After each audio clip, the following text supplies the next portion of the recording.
Hello guys, welcome back to the channel for a new Databricks video. Today we are going to talk about Databricks AI functions.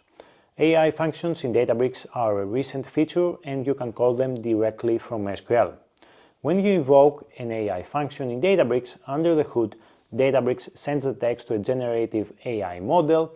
The model processes the text according to the task and sends back the results. For us, data engineers, that means that we can integrate LLM models directly in our data pipeline. However, there is a caveat. As always, I wouldn't completely trust the AI functions. I would trust them as much as I trust ChatGPT. So be aware of that. That being said, they are very useful, so let's get down to the nitty-gritty.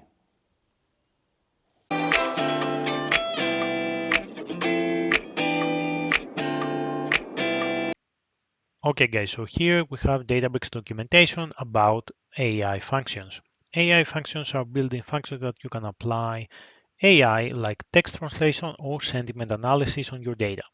They can be run from anywhere on Databricks, including SQL, Databricks SQL, notebooks, DLT pipelines, and workflows. They are simple to use, fast, and reliable. And there are task-specific functions that provide high-level AI capabilities for tasks like summarizing text and translation. And then we have AI underscore query, which is a general purpose function that allows you to apply any type of AI model on your data. So here you can see the task-specific AI functions. Some of them we will see today and the description here, right? So let's move to our Databricks notebook. And here you can see I create a sample data frame. Let's also see the data here. Let's select from this temporary view. And we have 5 records. The fourth record, as you can see, is in French. And we are going later on to see how to translate that in English. Let's move to the first function, which is AI analyze sentiment. So let's see what the documentation says about that. The underlying language model can handle several languages, but this AI function is tuned for English.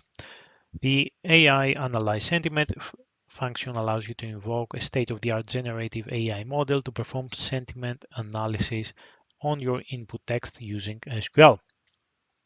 So here you provide the content, which is a string, and it returns a value. So it's either positive, negative, or neutral, or mixed. And now if there is no sentiment detected, right?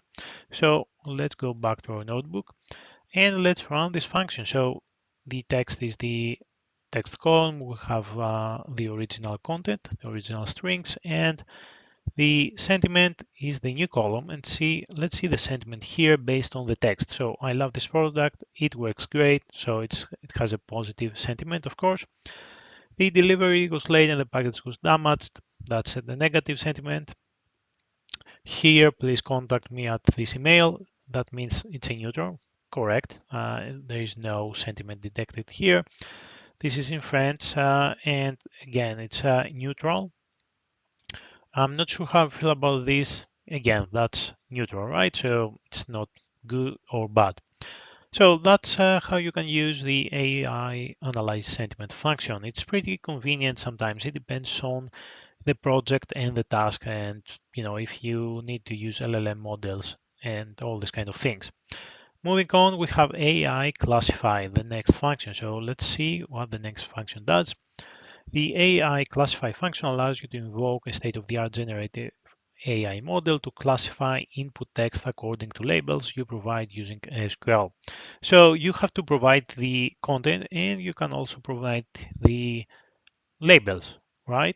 So based on the labels, the value matches one of the strings provided in the labels, but it has to make sense, right? So here it says the password is leaked and we provide as labels urgent, not urgent. That makes sense. Same here when we have we pass labels as clothing, shoes, accessories, furniture.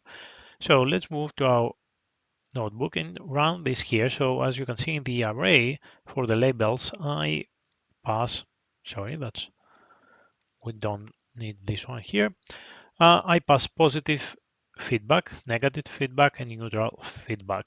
Again, it's like the one above here, but we provide the labels. So again, same results. Now, the thing is here, if you provide, let's say, I don't know, cat, right? So in this case, positive income, let's see what it gives back. Yeah, that gives back neutral feedback, right?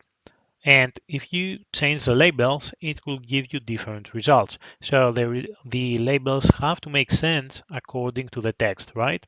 So that's why sometimes I say, you cannot fully and completely trust these AI functions because given the text and, things can be a little bit tricky sometimes. Now, the most important function and the most useful one, I would say, is AI underscore extract.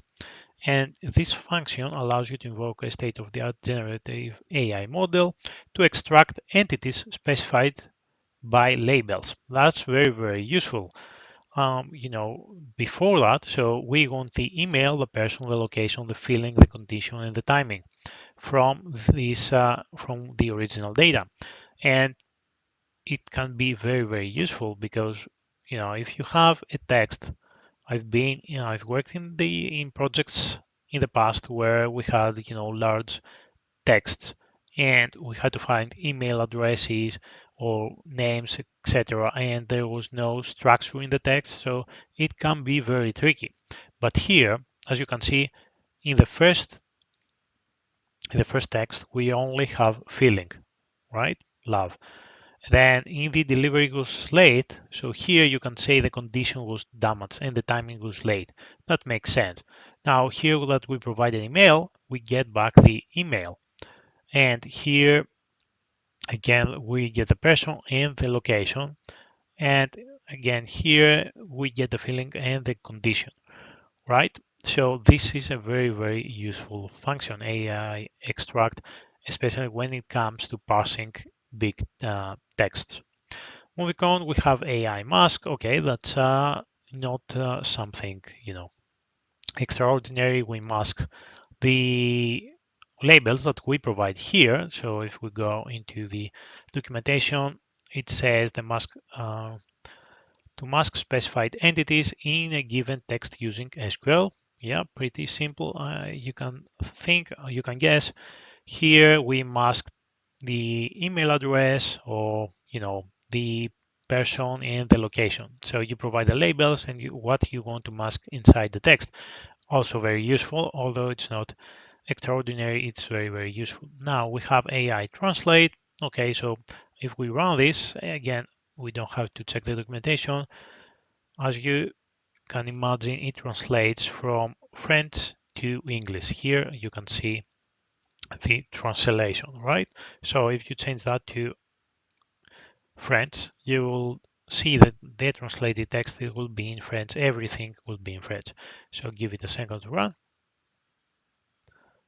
And here we are. We have the translation in French. So, and then you can also use select expression to use all the task specified functions all together in one query. Of course, you can do it using SQL again, but here in a nutshell, you can see the result of all the functions that we just run above and see it in one go. We get the sentiment, the classification, the entities, the masked version of the data, and the translated version. So this is some examples of how you can use AI functions. Very, very easy. Here we have, you can play around with the rest of AI functions. This is it for today, guys. I hope you enjoyed the video and you learned something new. AI functions can be very, very useful. And of course, be aware that they cannot be trusted 100%, but it's like using ChatGPT, which of course it's very, very powerful and useful in your daily work, right? So if you like the video, please click the like button, subscribe to the channel, leave a comment, and I will see you in the next one. Thank you.